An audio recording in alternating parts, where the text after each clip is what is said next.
그리고 최초의 그 파리스 박사의 파시바우스 이후에 지금 독일이나 오스트리아, 스위스에서는 현재 지금 지어져 있는 파시바우스가 10만 세대 정도가 됩니다. 현재. 그리고 유럽 같은 경우에는 실질적으로 EU 자체 내에서 모든 건물들을 지금 파시브 하우스로 지을 수 있게끔 법 자체를 그렇게 입법화 시켰습니다. 그리고 참조로 대한민국도 작년이죠.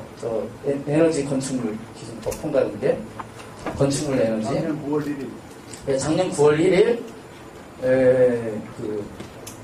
전체적으로 벽체라던가 지붕이라던가 뭐 기초 부분이라 이런 부분에 대해서 단열을 상당히 강화를 시켰습니다. 그래서 과거에는 아마 부산 지역 같은 경우에는 제가 알기로는 단열재를 한 30mm 정도 넣으면 된 걸로 알고 있는데 그 법이 통과된 이후로 지금은 한 50mm 이상을 넣는 걸로 그렇게 알고 있습니다. 그리고 이 법이 지금 올 9월달에 더 강화가 됩니다. 강화돼서 지금 부산 지역 같은 경우에는 아마 거의 한 70mm 정도까지 되고요. 중부지방 같은 경우에는 지금 150mm 정도까지 법이 지금 강화되는 걸로 그렇게 알고 있습니다. 아무튼 우리나라도 지금 이러한 형태의 패시브하우스라는 부분들이 정부에 의해서 점차 지금 도입이 되고 있습니다. 현재 이제 제가 그 패시브하우스를 본격적으로 얘기하기 이전에 여기 계신 분들하고 저하고 서로 약속할 게 있습니다. 제가 이제 얘기를 하다 보면 건축물의 에너지 성능에 대해서 이야기를 할 텐데 에너지 성능을 나타내는 서로의 기준이 있습니다. 이게 뭐냐면 그러니까 건축물이 있었을 때 1 곱하기 1 메타당에서 연간 들어가는 석유량 우리가 이거를 환산을 해서 계산을 할 때 뭐 1.5리터 하우스, 15리터 하우스 이렇게 이제 표현을 합니다. 그래서 일반적으로 이런 건물들이 보통 보면 한 15리터에서 한 30리터 정도 그 정도의 에너지가 들어가고요. 패시브하우스는 그것의 뭐 한 10분의 1에서 20분의 1 정도로 에너지 소비가 낮은 건물들을 우리가 얘기를 합니다. 이건 지금 이제 난방 쪽을 이제 기준으로 해서 이야기를 하는 거고요. 보시는 바와 같이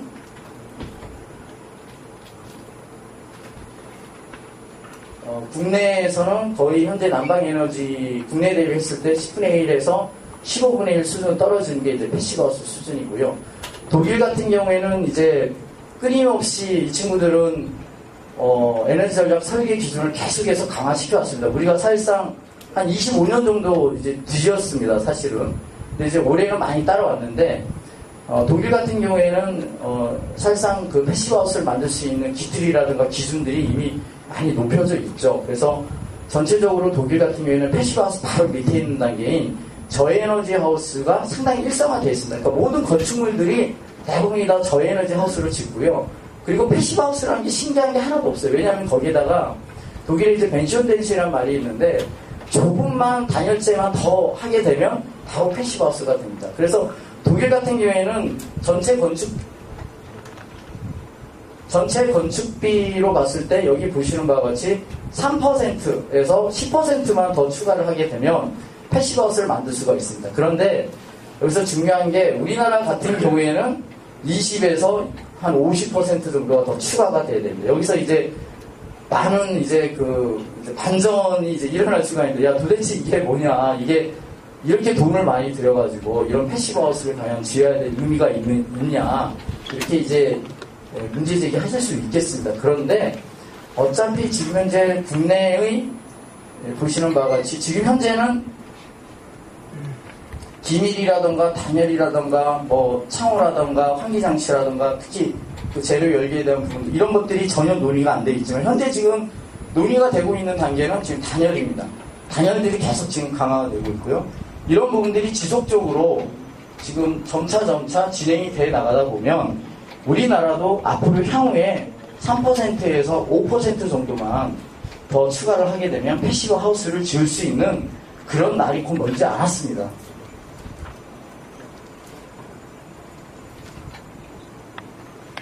자, 건축물을 나타내는 그 에너지 성능 표입니다. 그래서 우리가 정리를 해보면 2001년도 이전 건축물은 30리터 하우스고 옛날 건물은 왜 이렇게 그 에너지가 많이 소비가 됐냐 이렇게 의문 제기하실 수가 있는데 과거 건물에는 이런 거 단열 기준이나 이런 것들이 없었어요. 그러니까 단열을 하지 않았다고 봐야겠죠. 그리고 단열에 대해서 이야기된 게 2001년도 그때 이제 입법화가 됐었죠.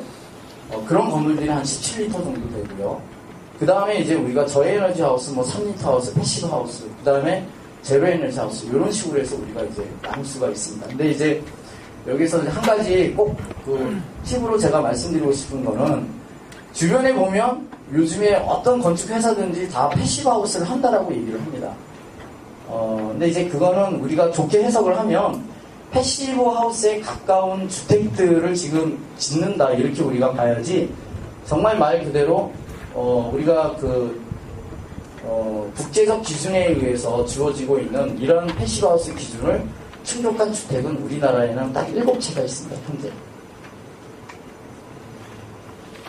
그래서 우리가 전체적으로 에너지 성능을 평가할 때는 그 건축물에 대해서 평가를 할 때는 이런 3가지 기준, 일반 건축물이 있고, 그 다음에 저에너지 하우스 건축물이 있고, 패시브 하우스 건축물이 있고, 그 다음에 여기하고 여기 사이에 있는 그런 건축물들이 이제 애매하겠죠. 그건 엄밀하게 얘기하면 저에너지 하우스 건물이다. 우리가 이렇게 볼 수가 있겠습니다. 자, 패시브 하우스의 원리에 대해서 짤막하게 설명하겠습니다. 패시브 하우스는 다른 아무것도 없습니다. 그냥 이런 건물을 진공보온병처럼 만들면 이게 바로 패시브 하우스입니다. 원리는 너무나 간단해요. 그러니까 기밀하게 하고 단열재를 많이 이렇게 감싸서 진행을 하게 되면 여기에 있는 에너지가 빠져나가지 않으니까 건축물에서 난방 에너지와 냉방 에너지를 그대로 가둬놓을 수가 있는 거죠.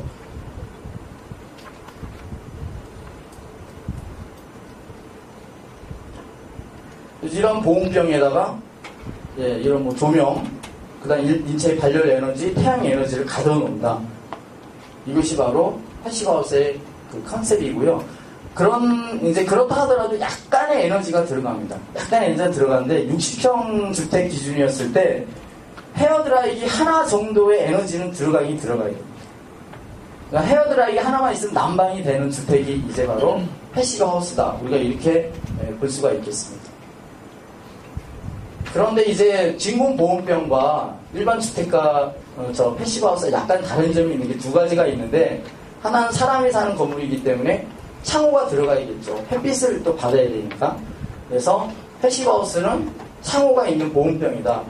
그런데 이제 창호가 있고 그 다음에 단열이 잘 되고 기밀이 잘 되다 보니까 사람이 숨을 쉬게 되면 CO2가 배출이 되죠. 그 오염된 공기를 정화시키기 위해서 소위 말하는 열에서 환기 장치라는 그러한 기계 장치가 들어갑니다. 이건 이제 말 그대로 그 에너지는 그대로 보존을 하면서 바깥에 있는 신선한 공기를 계속해서 공급해주는 그런 컨셉의 그런 기계 장치라고 보실 수가 있겠습니다. 좀 더 쉬운 말로 이제 풀어봤습니다. 그래서 패시브 하우스를 굳이 얘기한다면 난방 연비로 쳤을 때 한 200km 정도 되는 환상적이지 않습니까? 이 정도 되면 그 정도의 자동차에 비유할 수가 있겠습니다. 복잡합니다. 이게 소위 말하는 독일, 그 다음에 우리가 유럽이라든가 국제적으로 인정해주는 패시브 하우스의 기준입니다. 이러한 물리적 기준을 충족시키지 않았을 경우에는 진정한 의미의 패시브 하우스라고 볼 수가 없죠. 그래서 주변에 혹시 뭐 패시브 하우스라든가 이런 걸 이제 한다라고 했을 때 과연 이 기준이 충족되고 있는가 하는 부분들을 우리가 한 번쯤 대지법을 필요가 있습니다. 그래서 핵심만 말씀드리면 연간 난방 에너지 수요량은 15kW입니다. 이거 뒤에 있는 단위는 그냥 빼고 이야기를 하겠습니다. 그 다음에 1차 에너지가 120이고요. 3중 유리를 사용하는데 이 열관율까지